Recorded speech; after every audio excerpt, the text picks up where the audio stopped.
Yang menang, ya, pemenang Pilpres adalah 02. Atau gimana pendapat Habib? Kalau itu tanya pendapatan, tanya pendapatan, tanya pendapatan pribadiana, tanya pendapat pribadiana. Prabowo dulu khianati ulama. Jadi dia bilang Prabowo mengkhianati ulama. Kita lanjut dulu. Tapi secara konstitusi dia sah jadi presiden.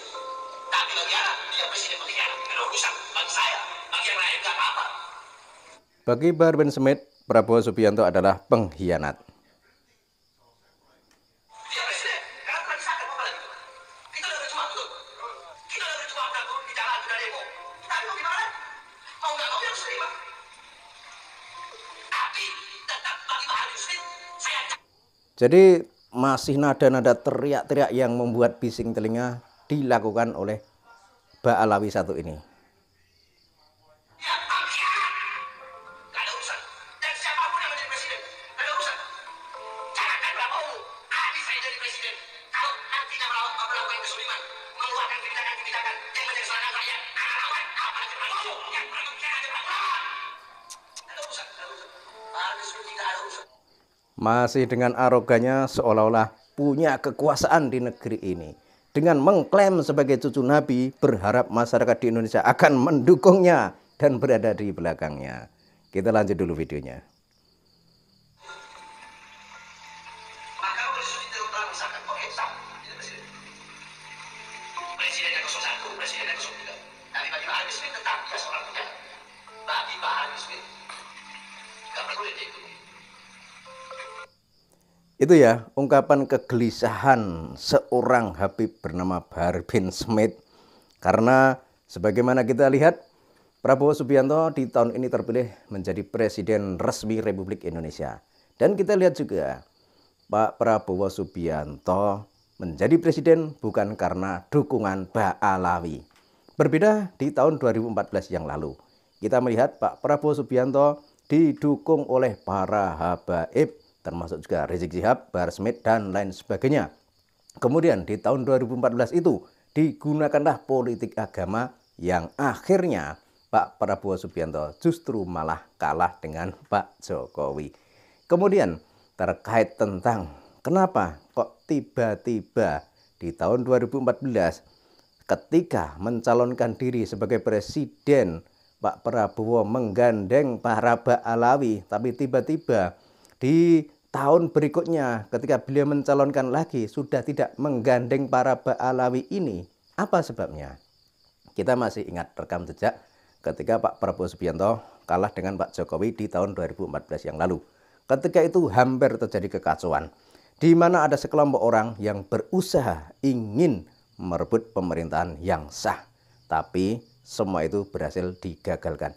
Dan tentu saja Pak Prabowo tidak suka dengan kejadian yang seperti ini. Karena Pak Prabowo Subianto sangat mencintai negara kita, sangat mencintai bangsa kita, dan sangat mencintai persatuan dan kesatuan. Sehingga jika ada kelompok yang ingin berusaha memecah belah bangsa ini, otomatis Pak Prabowo Subianto akan melawan mereka. Dan kita juga masih ingat ketika beberapa hari yang lalu Pak Prabowo Subianto berpidato pada saat pelantikan sebagai presiden. Beliau sudah jelas menyatakan bahwa tradisi caci maki dan hinaan ketika mengkritik itu bukanlah tradisi Nusantara. Artinya Pak Prabowo sangat mengecam keras tindakan yang dilakukan oleh para Mbak Alawi ketika mereka mengkritik presiden, terutama kala itu mengkritik Presiden Jokowi. Mereka sering melontarkan kata-kata yang tak pantas dan kata-kata yang tak sopan. Itu dilakukan terhadap pemimpin tertinggi di negeri ini. Dengan adanya video di awal tadi, Bahar bin Smith meluapkan kemarahan, kejengkelan, dan menganggap Pak Prabowo Subianto adalah pengkhianat, yaitu adalah ungkapan kegelisahan karena sekarang ini para Mbak Alawi tidak ada yang direkrut oleh Pak Prabowo menjadi bagian dari kabinetnya.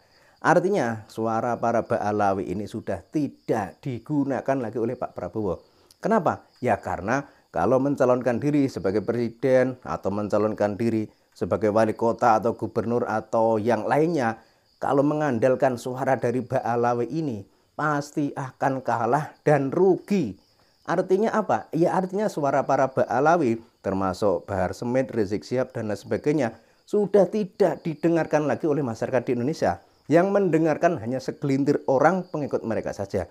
Dan hal itu tentu saja berdampak pada masyarakat di negeri ini ketika ada suatu calon kok malah mendatangi atau mendekati para habaib. Itu berarti calon tersebut akan dimungkinkan gagal atau kalah.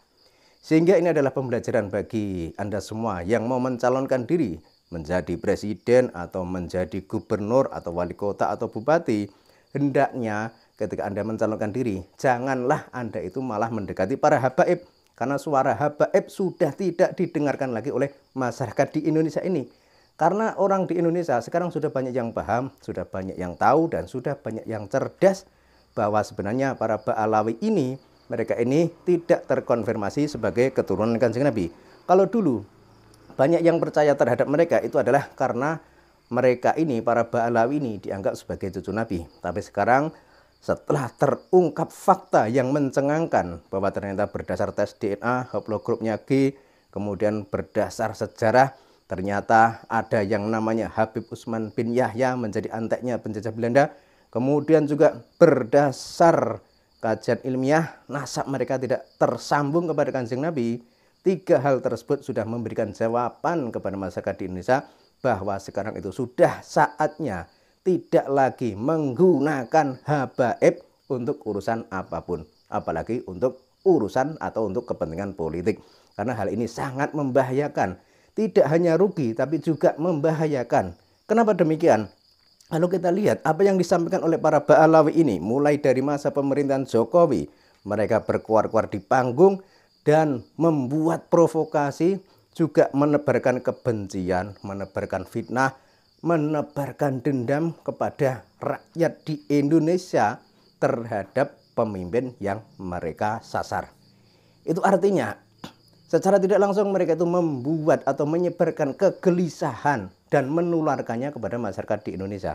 Makanya agar semua itu tidak berlangsung terus-menerus dan agar semua itu terhenti, sudah saatnya masyarakat di negeri ini tidak lagi mendengarkan arahan, ceramah, atau apapun yang dilakukan oleh para Ba'alawi ini. Dan untuk Pak Prabowo Subianto, mudah-mudahan video tadi Bapak Presiden merespon dan menanggapi, atau kalau enggak melakukan tindakan yang sekiranya itu diperlukan. Tapi kalau untuk Pak Prabowo Subianto, kalau hanya untuk menanggapi seorang Bahar, yaitu sangat disayangkan. Karena Pak Prabowo itu sangat terhormat.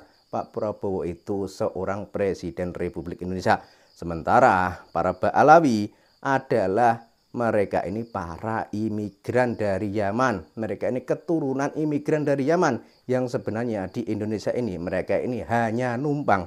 Jadinya harusnya mereka ini para keturunan imigran ini mereka ini harusnya nurut dan patuh terhadap apa saja kebijakan pemerintah Republik Indonesia.